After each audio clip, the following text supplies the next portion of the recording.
In today's video, I'm going to teach you how to effortlessly navigate through your Shopify dashboard to set up a few key elements. If you're new to running a Shopify store or simply need a refresher, this guide will walk you through each step to make sure you're on the right track. We'll cover accessing your store, adjusting some important settings, and managing user access.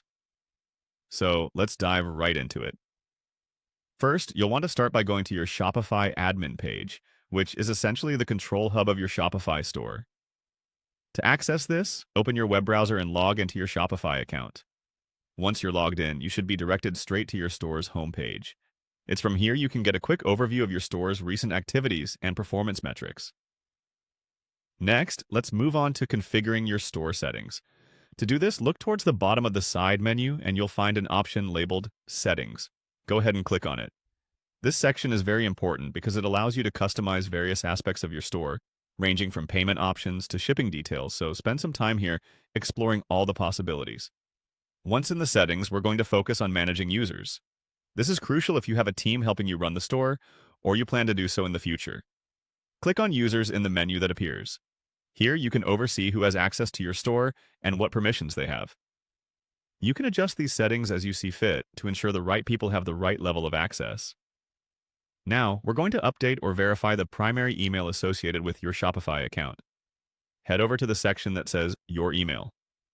Verifying this ensures that you're getting all the necessary updates, notifications, and important communications directly from Shopify.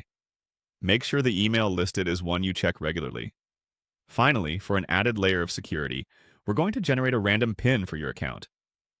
This is particularly useful for securing sensitive actions, as it gives you an extra piece of information that only you will know.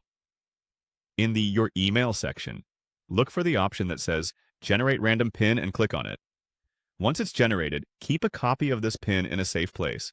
It's just a small step, but it can make a huge difference in protecting your account from unauthorized access. And there you have it, a quick and easy guide to managing some of the essential settings in your Shopify account. By taking these steps, you'll have a more secure, efficient, and well-managed store, ready to serve your customers and grow your business. Thanks for watching, and as always, be sure to subscribe for more helpful tutorials just like this one.